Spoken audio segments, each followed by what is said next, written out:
Hello guys. Hi guys. അങ്ങനെ നമ്മൾ ഹോസ്പിറ്റലിൽ അഡ്മിറ്റ് ആയിരിക്കുകയാണ്. നമ്മൾ രണ്ടുപേരും ലോക്കായി പ്രസവിക്കാനായിട്ട് അഡ്മിറ്റാക്കി ഗായ്സ്. എനിക്കിപ്പോഴും ഞാൻ പ്രസവിക്കാനായിട്ട് അഡ്മിറ്റായോ എന്നൊരു ഫീലാണ്. കാര്യം എന്ന് വെച്ചാൽ വളരെ പെട്ടെന്നായിരുന്നു. ഹോസ്പിറ്റൽ ബാഗ് പോലും എടുക്കാതെ ഹോസ്പിറ്റലിൽ വന്ന ഡേ ആയിരുന്നു. പെട്ടെന്ന് ഹറിബറി ആയിപ്പോയി. കാര്യം എന്തെന്ന് വെച്ചാൽ ചുമയായിട്ട് കാണിക്കാനായിട്ട് ഞാൻ വന്നതാണ്. ചുമ കഴിഞ്ഞ ആഴ്ച കാണിച്ചിട്ടും കുറയാതെ അത് കാണിക്കാൻ വേണ്ടി വന്നതാണ്. 2 ദിവസം കഴിഞ്ഞ് ഡോക്ടർ വന്നാൽ മതി എന്നാണ് കഴിഞ്ഞ ആഴ്ച പറഞ്ഞ ഡേറ്റ് പ്രകാരം. പക്ഷേ ആ 2 ദിവസം കൂടെ വെച്ചുകൊണ്ടിരുന്ന ചുമ സീനാവും.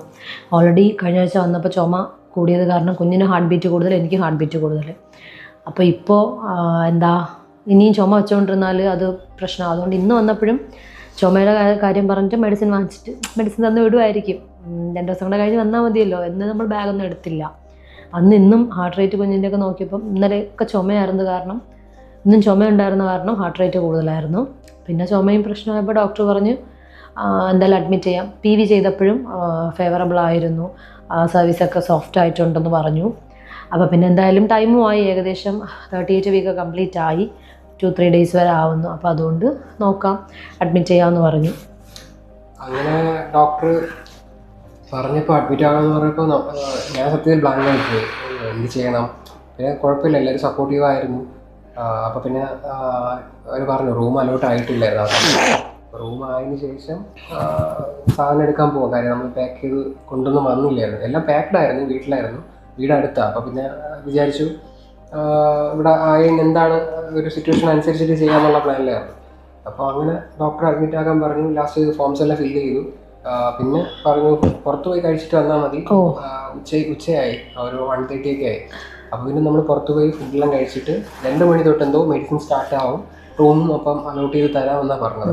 അപ്പോൾ അങ്ങനെ നമ്മൾ പുറത്ത് പോയി കഴിച്ചതിന് ശേഷം റൂമിലേക്ക് വരികയും ചെയ്തത്. റൂമിൽ വന്ന് ഉടനെ തന്നെ അവർ പെയിൻ വരാനുള്ള ടാബ്ലറ്റ് തന്നായിരുന്നു. അത് കഴിച്ചു. ഫസ്റ്റ് ടാബ്ലറ്റ് കഴിച്ചപ്പോൾ ചെറിയ രീതിയിൽ പെയിൻ വന്നു.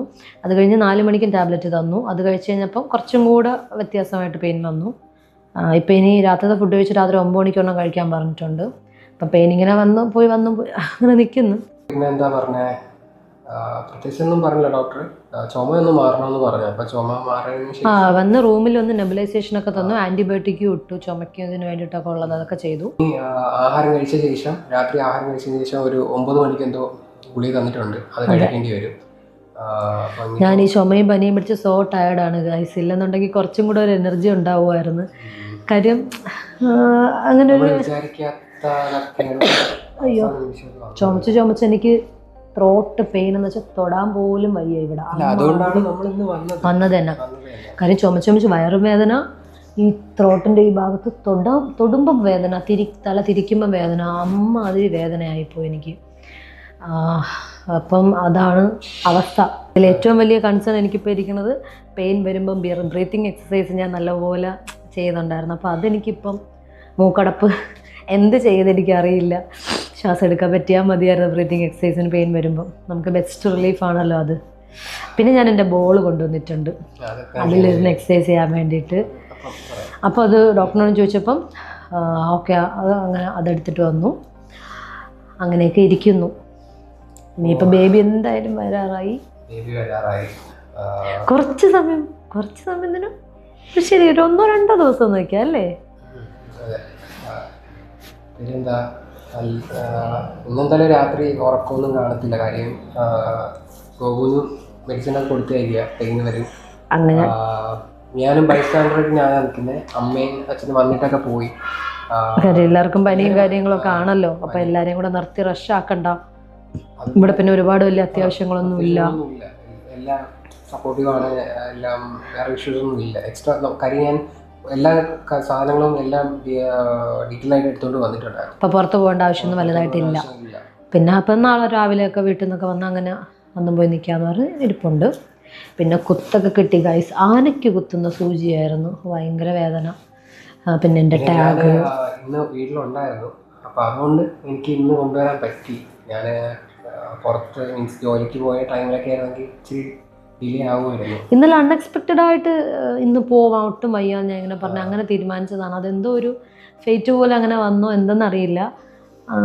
കറക്റ്റ് ഡോക്ടർ വന്നപ്പോൾ ഇങ്ങനെ പറഞ്ഞു ഓക്കെ അഡ്മിറ്റ് ആവാം. കാര്യം അധികം ദിവസമില്ല, ഡ്യൂ ഡേറ്റിന് 13 days. ജൂലൈ 16 ഡ്യൂ ഡേറ്റ് പറഞ്ഞു. അപ്പോൾ ഇനിയിപ്പോൾ ഒരു 13 ദിവസം മാത്രമേ ഡ്യൂ ഡേറ്റിനുള്ളൂ. അപ്പോൾ 13 ദിവസം നിൽക്കൊക്കെയാണ് ഇപ്പോൾ അഡ്മിറ്റ് ആയിരിക്കുന്നത്. ഇന്ന് ജൂലൈ 3 ആണ് ഇന്ന്. നമ്മൾ വീഡിയോ പോസ്റ്റ് ചെയ്യണം എന്തായാലും ഡിലേ ആവും ഗൈസ്. കാര്യം ഒരുപാട് കാര്യങ്ങൾ ഇപ്പം തന്നെ ഡിലേ ആയി. നമുക്ക് ഈ ഹറിബറി കാരണം, വയ്യായിക ആയത് കാരണം, അപ്പം അങ്ങനെ ഒരു ഇതായി. അപ്പോൾ ഇത് എന്തായാലും പോസ്റ്റ് ചെയ്യുമ്പോഴത്തേക്ക് ഒരു ടൈം ആയിട്ടുണ്ടാവും. നിങ്ങൾ ക്ഷമിക്കുക നമ്മളോട്, അവസ്ഥ അങ്ങനെ ആയിപ്പോയത് കൊണ്ടാണ്. കാര്യം എഡിറ്റ് ചെയ്യാൻ എന്ത് കാര്യത്തിനും അതിലൊറ്റയ്ക്കേ ഉള്ളൂ. എൻ്റെ അവസ്ഥ 1 മാസത്തോളമായിട്ട് ഈ പെയിൻ എനിക്ക് വരുന്നുണ്ടായിരുന്നു. അത് 9th month സ്റ്റാർട്ട് ചെയ്തപ്പോൾ തൊട്ട് എനിക്ക് പെയിൻ വന്നും പോയി നല്ല ബ്രാക്സ്റ്റൺ കിക്ക് കൺട്രാക്ഷനൊക്കെ ഉണ്ടായിരുന്നു. അപ്പോൾ അതുകൊണ്ട് തന്നെ എനിക്ക് മിക്കവാറും ഈ കുത്തിയിരുന്നൊന്നും ലാപ്പിലൊന്നും ചെയ്യാനൊന്നും പറ്റത്തൊന്നുമില്ല. പിന്നെ ലാപ്പ് അതിൽ വർക്കിൻ്റെ ആവശ്യത്തിന് എടുക്കും. അപ്പോൾ അതിന് ഫ്രീ ആവുന്ന സമയത്തേ ചെയ്യാൻ പറ്റത്തുള്ളൂ, എഡിറ്റ് ചെയ്യാൻ പറ്റത്തുള്ളൂ. അങ്ങനെ കുറേ കാര്യങ്ങൾ, അങ്ങനെ കുറേ പ്രോബ്ലംസ്. അങ്ങനെ ബേബി വരാൻ പോകുന്നു. ഇപ്പോഴും വിശ്വസിക്കാൻ പറ്റുന്നില്ല. അൺബിലീവബിൾ. അത് തന്നെയാണ് അവസ്ഥ. ഭയങ്കര എക്സൈറ്റ്മെൻറ്റിലാണ് നിൽക്കുന്നത്. സേഫായിരിക്കണം, കുഞ്ഞും അമ്മയും സേഫായിട്ടിരിക്കണം. അതാണ് ഏറ്റവും വലിയ പ്രയോറിറ്റി എന്ന് പറയുന്നത്. അതാണല്ലോ നമുക്ക് ആഗ്രഹം, രണ്ടുപേരും സേഫായിട്ട് വരിക. ചിരിച്ചുകൊണ്ട് പെയിൻ ഹാൻഡിൽ ചെയ്യണമെന്ന് വിചാരിക്കുന്നു ഗൈസ്. ഇപ്പോഴും പെയിൻ വന്ന് പോകുന്നുണ്ട്. അപ്പം നമ്മുടെ ഈ ഹോസ്പിറ്റൽ ലൈഫ് നമ്മൾ എന്തായാലും കംപ്ലീറ്റ് ചെയ്ത് കാണിക്കാം. ഇനി അങ്ങോട്ട് എങ്ങനെയാണെന്ന് ഇനി കഴിക്കണം. ഇപ്പം മണി 8 ആവാൻ പോവുക. 9 മണിക്കാണ് അടുത്ത ഗുളിക കഴിക്കേണ്ടത്. അതിന് മുന്നേ ഫുഡ് കഴിക്കണം. അപ്പം ഫുഡ് വാങ്ങി വെച്ചിട്ടുണ്ട്. അപ്പോൾ ഫുഡ് കഴിക്കുക, അത് കഴിഞ്ഞിട്ട് മെഡിസിൻ കൊടുക്കുക, അത് കഴിഞ്ഞിട്ട് ഉറക്കമൊഴിഞ്ഞിരിക്കുക. ഉറങ്ങാൻ പറ്റുമോ, ഉറക്കൊഴിയേണ്ടി വരുമെന്നൊന്നും അറിയില്ല, നോക്കാം. അങ്ങനെ അഡ്മിറ്റായിട്ട് ലേബർ റൂമിൽ പോയി NST എടുക്കാൻ പറഞ്ഞിട്ടുണ്ടായിരുന്നു. അങ്ങനെ NST എടുത്തു, വാവയുടെയും എൻ്റെ ഹാർട്ട് ബീറ്റൊക്കെ ചെക്ക് ചെയ്യാൻ. അത് കഴിഞ്ഞ് റൂം കിട്ടിയപ്പോൾ നേരെ റൂമിലോട്ട് വന്നു, സാധനങ്ങളൊക്കെ വെച്ചു. എന്നിട്ട് ആൻറ്റിബയോട്ടിക് ട്രിപ്പ് കാര്യങ്ങളൊക്കെ ഇടാനായിട്ട് നഴ്സ് വന്നായിരുന്നു. ട്രിപ്പ് തീർന്ന ശേഷം നെബുലൈസേഷൻ തരുമെന്ന് പറഞ്ഞു. നെബുലൈസേഷൻ ചുമ കുറയാൻ വേണ്ടിയിട്ടാണ്. അപ്പം ഗ്യാപ്പിട്ട് തന്നുകൊണ്ടിരിക്കും.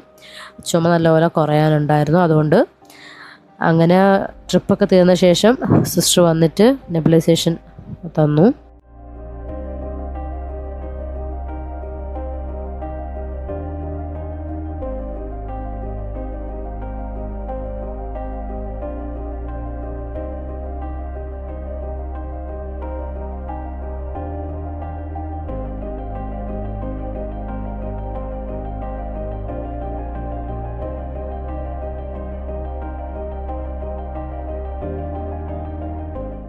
അവസ്ഥയിൽ പ്രസവിക്കാൻ വേണ്ടിയത് ഞാൻ വിചാരിച്ചില്ല.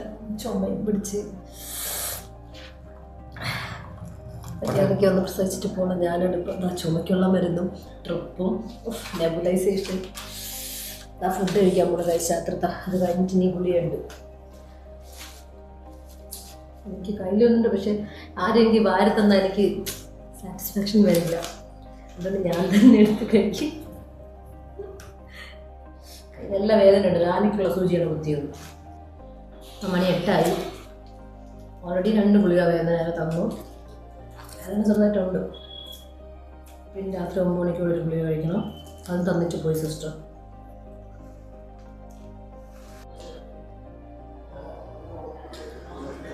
കൈവേദന സഹിക്കാൻ വരും. കീഴടങ്ങിയ അവസാനം എൻ്റെ ലൈഫ് സേവർ സാധനമാണ്. പെയിനൊക്കെ വരുമ്പോൾ ഇതിലിരുന്ന് ചെയ്യുമ്പോൾ നല്ല റിലാക്സേഷൻ ഉണ്ട്. ഞാനാണെങ്കിൽ വൈകുന്നേരം ഒക്കെ കുറച്ച് പെയിനൊക്കെ വന്നപ്പോൾ ഇതിലിരുന്ന് എക്സസൈസൊക്കെ ചെയ്തായിരുന്നു. നല്ല കംഫർട്ടാണ്. നല്ലൊരു പെൽവിക്കിനൊക്കെ നല്ലൊരു സൂത്തിങ്, എന്താ പറയുക, നല്ലൊരു റിലാക്സേഷൻ കിട്ടും. അതുകൊണ്ട് ഇനിയിപ്പോൾ പെയിൻ വരുമ്പം ഇതിലിരുന്നൊക്കെ നോക്കാം നമുക്ക്. അങ്ങനെ ഫുഡെല്ലാം കഴിച്ച് കഴിഞ്ഞിട്ട് കിടക്കാനുള്ള പരിപാടിയിലാണ്. ആദ്യം കുറച്ചത് ഇരിക്കാമെന്ന് കരുതി, പക്ഷേ ബെഡ് കയറാൻ പാട് കാരണം ഞാൻ കിടക്കാൻ പോകുമെന്ന് തോന്നും, പക്ഷേ ഇരിക്കാനാണ് ഗൈസ് പോയത്. കാലൊക്കെ മടക്കിയിരിക്കാൻ നല്ല ബുദ്ധിമുട്ടുണ്ട്. എന്നാലും കുറച്ചത് ഇരിക്കാമെന്ന് കരുതി വീഡിയോ ഒക്കെ എടുക്കാൻ.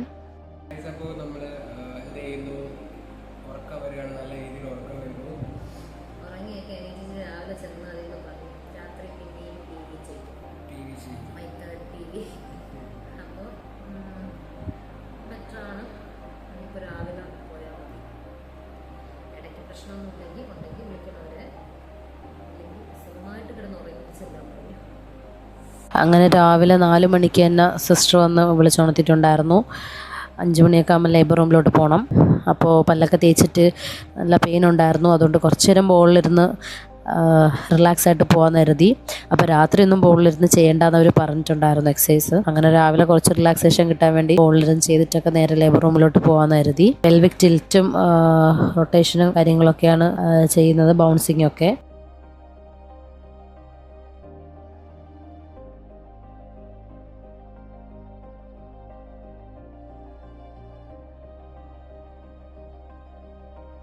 അങ്ങനെ ലേബർ റൂമിൽ പോകാൻ വേണ്ടി ലിഫ്റ്റിന് വേണ്ടി വെയിറ്റ് ചെയ്ത് നിൽക്കുകയാണ്. നല്ല ടെൻഷൻ എന്നല്ല, നല്ല പെയിനുണ്ട്. അപ്പോൾ അതിൻ്റെ ബുദ്ധിമുട്ടുണ്ടായിരുന്നു. രാവിലെ ആയപ്പോൾ മ്യൂക്കസ് പ്ലഗും നല്ലപോലെ പോയിട്ടുണ്ടായിരുന്നു. ലേബർ റൂമിൽ ചെന്നപ്പോൾ തന്നെ ഇനിമയൊക്കെ തന്നായിരുന്നു. അത് കഴിഞ്ഞ് NST ഒക്കെ കണക്ട് ചെയ്ത് ഒരു ഓക്സിറ്റോസിൻ ട്രിപ്പൊക്കെ സ്റ്റാർട്ട് ചെയ്തു, പെയിന് കുറച്ചുകൂടെ ഫാസ്റ്റായിട്ട് വരാൻ വേണ്ടിയിട്ട്. അങ്ങനെ ട്രിപ്പൊക്കെ ഇട്ട് പെട്ടെന്ന് തന്നെ പെയിന് നല്ലപോലെ വന്നു എനിക്ക്. പക്ഷേ നല്ല കൺട്രോൾ ചെയ്ത് നിൽക്കാൻ പറ്റിയിട്ടുണ്ടായിരുന്നു.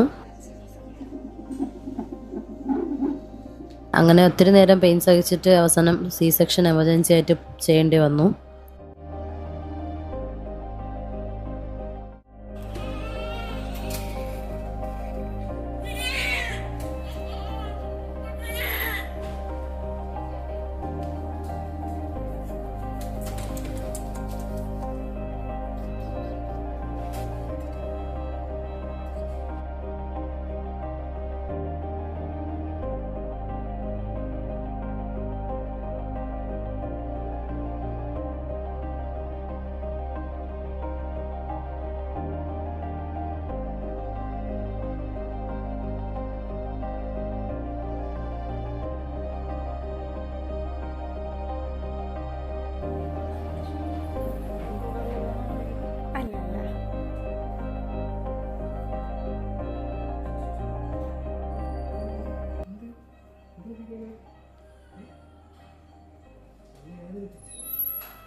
അങ്ങനെ സർജറി കഴിഞ്ഞ് നേരെ ഒരു ദിവസം ഫുൾ ICUലായിരുന്നു. അടുത്ത ദിവസം രാവിലെയാണ് റൂമിലോട്ട് വന്നത്.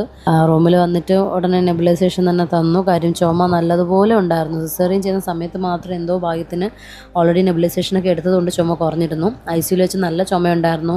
നൈറ്റൊന്നും ഉറങ്ങാൻ പറ്റിയില്ല. വയറിൻ്റെ വേദന വെച്ച് ചുമയ്ക്കാനും പറ്റിയില്ല. അങ്ങനെ വയറൊക്കെ അമക്കി വെച്ചിട്ടാണ് ചുമച്ചത്. അങ്ങനെ റൂമിൽ വന്നു വീണ്ടും അവർ നെബുലൈസേഷൻ തന്നുകൊണ്ടിരുന്നു, നല്ലപോലെ കുറയാൻ വേണ്ടി ചുമ. അങ്ങനെ വാവയൊക്കെ വന്നു. ഒരു ദിവസം ICUലായിരുന്നു. ഇന്ന് റൂമിൽ വന്നതേ ഉള്ളൂ.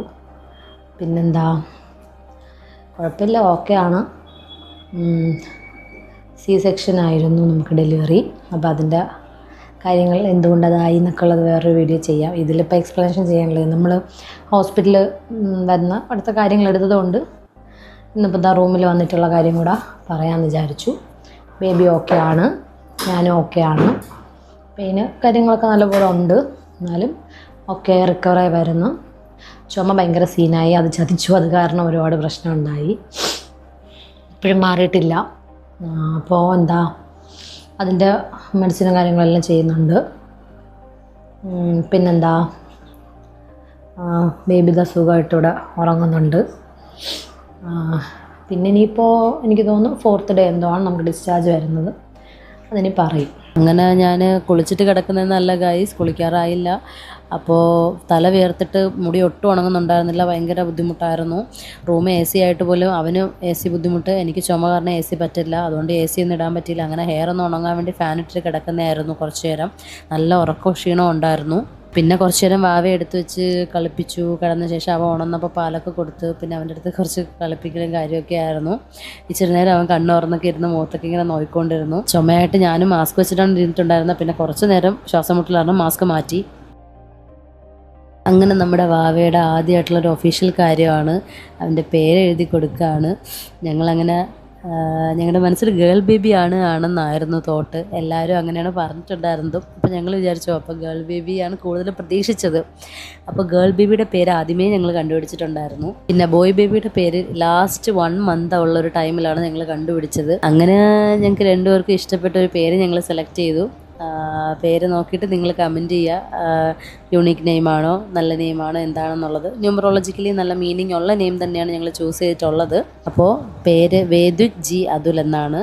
വീട്ടിൽ നമ്മൾ വേദു എന്ന് വിളിക്കാമെന്ന് പറഞ്ഞാണ് അങ്ങനെ ഇട്ടിട്ടുള്ളത്. വീട്ടിലത്തേക്ക് സെപ്പറേറ്റ് വേണ്ട, ഫുൾ നെയിമിൽ തന്നെ ഷോർട്ട് നെയിം എടുക്കാം. അങ്ങനെ ഭാവിക്ക് ബിലിറൂബിൻ ടെസ്റ്റ് ചെയ്യണമായിരുന്നു. അപ്പോൾ ബ്ലഡ് കൊടുക്കാനായിട്ട് NSUവിൽ കൊണ്ടുവരാൻ പറഞ്ഞു. അങ്ങനെ ഞാനും അതിലും കൂടെ ഉച്ച കഴിഞ്ഞപ്പോഴത്തേക്ക് NSUവിലേക്ക് ഭാവയെ കൊണ്ടുവന്ന് നഴ്സുമാരുടെ കയ്യിൽ കൊടുത്തു. അത് കഴിഞ്ഞ് ഞാൻ അവിടെയൊക്കെ നോക്കുകയായിരുന്നു. തലേദിവസം അവിടെയൊക്കെ പോവുകയും വരെയൊക്കെ ചെയ്തതല്ലേ. ഞാൻ നിൽക്കുന്ന ആ സ്ഥലത്തൂടെയാണ് എന്നെ എമർജൻസി C-സെക്ഷന് വേണ്ടിയിട്ട് അവർ വീൽ ചെയറിലൊക്കെ കൊണ്ടുപോയത്. അപ്പോൾ അതൊക്കെ ഒന്ന് നോക്കി, ഇവിടെ കൂടെ ആണല്ലോ ഇത്രയും നടന്നത് പോയ കാര്യങ്ങളൊക്കെ ഒന്ന് റീവൈൻഡ് ചെയ്തു പെട്ടെന്ന് മൈൻഡിൽ.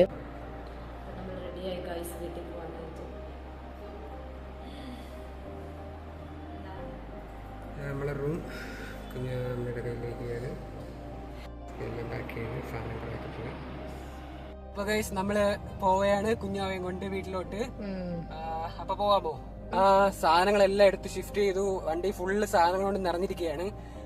ഇനി ഒന്നുമില്ല എന്നാണ് വിശ്വാസം. അപ്പോ എനിവേ നമുക്ക് ഇപ്പൊ നല്ല ബ്ലോക്ക് ഉണ്ട്. മണി 5:30 ആയിട്ടുണ്ട്. അപ്പൊ നമ്മള് പോവുകയാണ് ഗൈസ്. അങ്ങനെ ആദ്യമായിട്ട് വാവ അച്ഛൻ ഡ്രൈവ് ചെയ്യുന്ന വണ്ടിയിൽ കയറി. ഫസ്റ്റ് ട്രിപ്പാണ് നമ്മുടെ ഹോസ്പിറ്റലിൽ നിന്ന് വീട്ടിലേക്ക്. അങ്ങനെ നല്ല സുഖം ഉറക്കമാണ് ആള്. വീട്ടിലെത്തിയപ്പോഴത്തേക്ക് അമ്മ ആരതിയൊക്കെ ഒഴിഞ്ഞാണ് അകത്ത് കയറ്റിയത്. അങ്ങനെയൊക്കെ എന്തോ ചടങ്ങുകളുണ്ട്. അങ്ങനെ ആരതിയൊക്കെ ഒഴിഞ്ഞ് എന്നെയും വാവയും കൂടെ അകത്തേക്ക് വരവേൽക്കുകയാണെന്ന് വേണമെങ്കിൽ അങ്ങനെ തന്നെ പറയാം.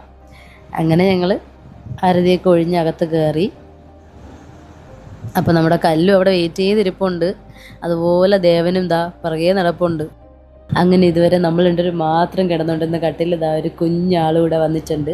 ഇനി അങ്ങോട്ട് അവൻ്റെ കളിയും ചിരിയും കരച്ചിലും ഉറക്കമില്ലാത്ത രാത്രികളുമായിട്ട് നമ്മുടെ ഓരോ ദിവസം പോവും. അപ്പോൾ അടുത്തൊരു വീഡിയോ വെച്ച് കാണുന്നവരെ ബൈ.